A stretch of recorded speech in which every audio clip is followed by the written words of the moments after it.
अरे राणा भैया, इस बार सब घर पे तिरंगा लगना चाहिए, कोई भी घर ना छूटना नहीं चाहिए। अरे 3 दिन से लगातार झंडे बांट रहे हैं भाई, कोई घर नहीं छूटेगा कॉलोनी का। हाँ ये बात तो है। वो देखो मास्टर जी का घर रह गया है, भिजवाया ही नहीं होगा आपने, नहीं तो वो सबसे पहले लगाते हैं। सही बात है। अरे क्या बात कर रहे हो रवि भाई, शुरुआती मैंने यहाँ से करी, सबसे पहला मास्टर जी को झंडा दिया था। कहीं ऐसा तो नहीं उनकी तबीयत तो खराब नहीं है? ठीक कह रहे हो राणा भैया, इकलौती लड़की है, उसकी शादी कर दी और बुजुर्ग भी हैं, कहीं ऐसा तो नहीं जोड़ गोड़ में दर्द हो रहा है इसलिए चढ़ ना पा रहे हो। चलो चल कर देखते हैं, अगर कोई दिक्कत हुई तो हम खुद ही झंडा लगा देंगे आप। चलो मास्टर जी के घर चलते हैं, हाँ, चलो, देखते हैं क्या कह रहे हैं मास्टर जी। चलो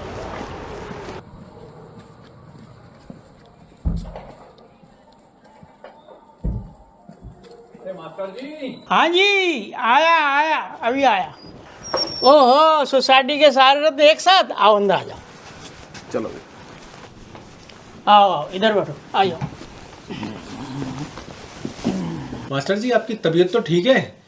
आपके घर झंडा नहीं लगा था तो हमने सोचा तबीयत खराब ना हो, देखने चले आए।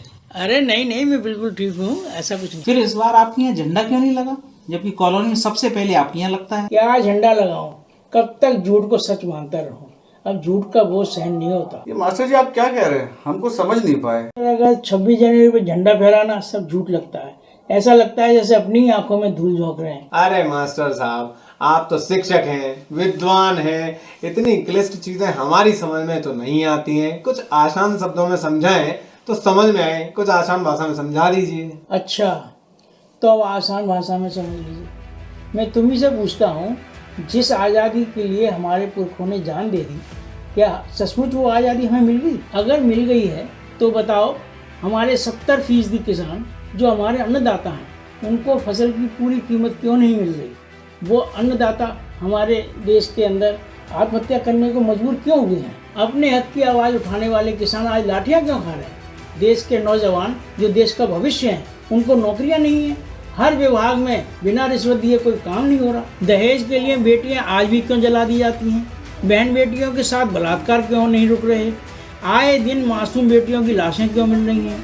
सैनिक परिवारों को क्या हम सम्मान दे पा रहे हैं? चुनाव से पहले तक जनता के पैरों में गिड़गिड़ाने वाले नेता जीतते ही भगवान क्यों बन जाते हैं? उनका दुख दर्द क्यों नहीं देखते? गरीब और गरीब हो रहा है, अमीर और अमीर हो रहा है। गरीब का बच्चा अच्छे स्कूलों में नहीं पढ़ पा रहा है, प्राइवेट स्कूल बढ़ते जा रहे हैं तो सरकारी स्कूल बंद होते जा रहे हैं। गरीब किसानों के लिए अच्छा इलाज नहीं है, इलाज करने के लिए उसे खेत खलिहान बेचने पड़ रहे हैं। लेकिन मास्टर जी, गरीबों के लिए आयुष्मान कार्ड है ना, 5 लाख तक का उसमें उसको इलाज फ्री मिलता है। आयुष्मान कार्ड सबके बने कहाँ? अब एक बात बताओ, अमीरों का तो अरबों रुपए सरकार माफ कर देती है और किसानों का थोड़ा सा कर्जा भी माफ नहीं कर सकती। मेरी समझ में तो यही आता है कि हम अंग्रेजों के हट्टर खाने से आजाद हुए। बुराइयां, भ्रष्टाचार, झूठ, फरेब, गरीबी, अत्याचार, अनाचार, दुराचार, दहेज जैसी बुराइयों के आज तक गुलाम हैं हम। अब इनसे आज़ादी मिले बिना मैं अब कैसे झंडा फहराऊं? ये मुझे झूठ, फरेब और ढोंग लगता है। पर मास्टर जी, आप पूरी सोसाइटी के लिए आदर्श व्यक्ति हैं, और अगर आपके यहाँ झंडा नहीं लगेगा तो क्या सोचेंगे लोग? अच्छा, यही बात है तो मैं झंडा फहराने को तैयार हूँ, मगर आप लोगों को एक संकल्प लेना होगा।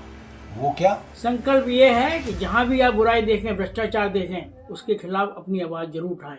किसी से डरने की जरूरत नहीं है। मास्टर जी आप तो सही कह रहे हैं, लेकिन हम पूरे समाज को नहीं बदल सकते। हाँ, सोसाइटी में बदलाव लाने का पूरा प्रयास करेंगे। मास्टर जी, आज के बाद हम किसी को कोई रिश्वत नहीं देंगे, अगर कोई मांगेगा तो उसकी शिकायत ऊपर तक करेंगे। ठीक है, तो आप लोग यहाँ झंडा फहराइए, मैं अपने स्कूल में झंडा फहरा के आता हूँ। हम लोग ऊपर चलते हैं, झंडा फहराने। चलिए मास्टर जी। चलिए चलिए।